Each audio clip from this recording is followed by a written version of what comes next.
कोरियाको नराम्रो भनेको केही लागेन बोली बुझिन्न त्यति हो गुड मर्निङ एभ्रिवान मेरो छोरो चाहिँ क्याकमा टुटेछ छोरो मस्तले अब म चाहिँ एकछिन पछि बजारतिर जान्छु बजार काम छ आज पनि आजको नयाँ अनुभव चाहिँ के भयो भने बाटामा आएर भात खाएर गाडी छुट्छ भनेर बाटामा आएर पनि भात खाएर अनि भर्खर ट्याक्क चढेको मम्मीले चाहिँ यति छिटो खाना पकाइनु भयो पुरै छोड्दैछ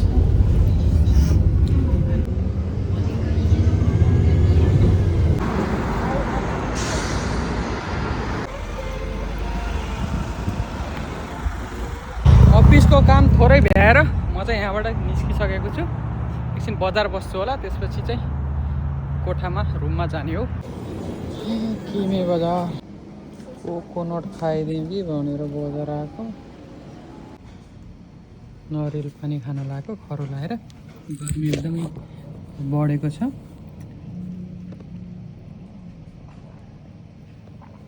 मिठो छ गाडी 72 नम्बरको गाडी चाहिँ कुरेर बसिरहेको छु एकछिनमा 72 नम्बरको गाडी आउँछ त्यसमा चाहिँ यहाँ अफिसको काम यताउता त्यस्तो राम्रोसँग भइरहेको छैन आई होप केही राम्रो होला भन्ने अपेक्षा गरौँ 2-4 दिनपछि केही राम्रो न्युज आउला भन्दै म चाहिँ यहाँबाट चाहिँ अब घरतिर लाग्दैछु दादाको कोठामा 감사합니다.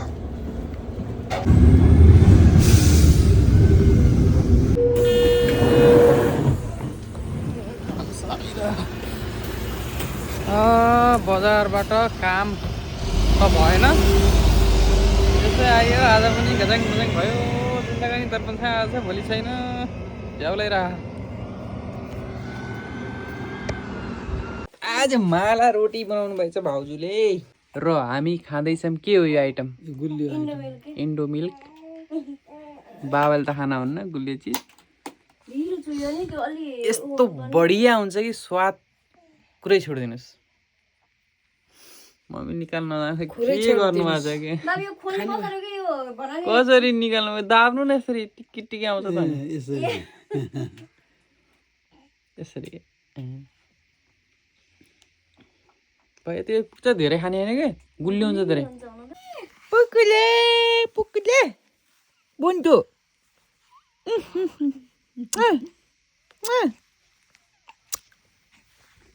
हामीहरू नास्ता सास्ता खाएर अहिले हामी कहाँ जाँदैछौँ मम्मीको चक्लेट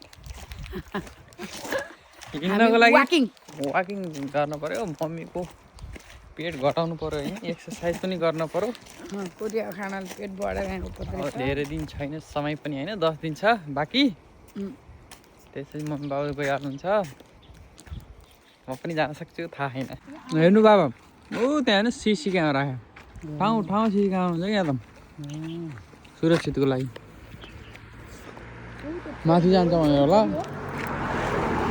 माथि राख्या देख्नु होइन मम्मी सबभन्दा बेस्ट चाहिँ के लाग्यो कोरियामा त कोरियाको नराम्रो भनेको केही लागेन बोली बुझिन्न त्यति हो त्यो चाहिँ अब आफूले बुझिन्न त त्यो के हाल्ने अरू सबै राम्रो क्या सबै राम्रो पहिले 1 महिना क्लास गरेर आउनु पर्ने थियो भाषा पढेर अब मम्मी बाबालाई अलिक सजिलो हुँदो रहेछ भाषा पढेर आउनु जस्तो लाग्यो भोलि चट्ट लाएर म घुमाउँछु तपाईँहरू केही नभन्ने ट्रेनमा घुम्न जाम लाग्यो चिर पाराउनु दादा ड्युटी गर्नु चाहिँ म घुमाउँछु नि त अनि म खाली भएको के काम हेर्नु अब डाँडा फुल फुल्न लागिसक्यो डाँडा पनि फुल फुल्छ पुरै हल्का हावा चलिरहेको छ अहिले चाहिँ आज एकदम खुसीको खबर छ होइन घुम्न पाउँदाखेरि रमाइलो लागिरहेको छ दिउँसोसम्म टेन्सन भइरहेको थियो अहिले खुसीको काम गरे जस्तो माला रोटीले काम मेरो वचन पनि खतरा थियो होइन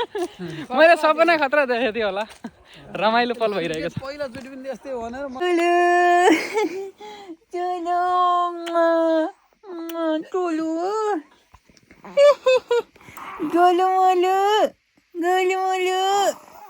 मम्मी उता रोटी बनाइराख्नु भएको छ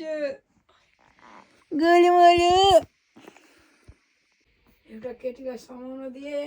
सानो थियो 6-7 महिनाको कति राम्रो एउटै सिटमा बसेको एउटा केटीलाई समाउन दिए म चाहिँ फलफुल किन्न गएँ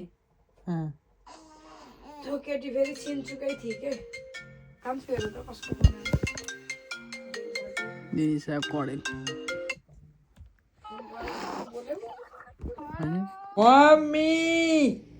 के पकाउँदैछ आज खुसियालीमा लोकल पुखुडी खुसियालीमा पनि लोकल दुखियालीमा पनि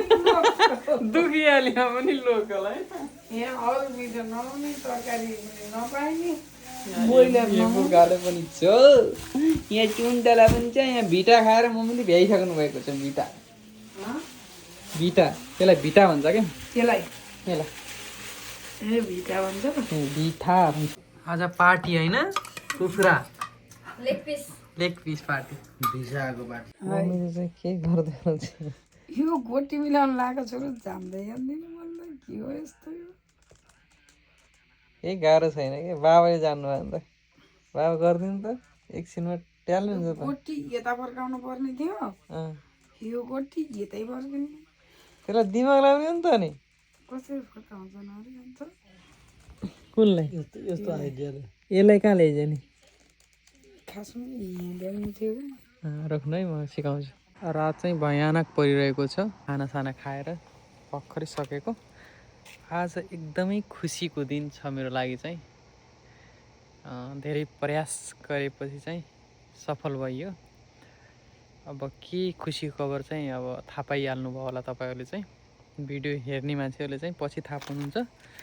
र आफ्नो मान्छेहरूले चाहिँ थाहा पाइसक्नु भयो होला आइएम सो ह्याप्पी धेरै खुसी छु र निरन्तर प्रयास गरिराख्नु पर्दो रहेछ लाइफमा अनि इन्तजार गर्नुपर्दो रहेछ पर्खिनु पर्दो रहेछ सबै कुरा समय आएपछि हुन्छ गुड नाइट भोलि फेरि भेटौँला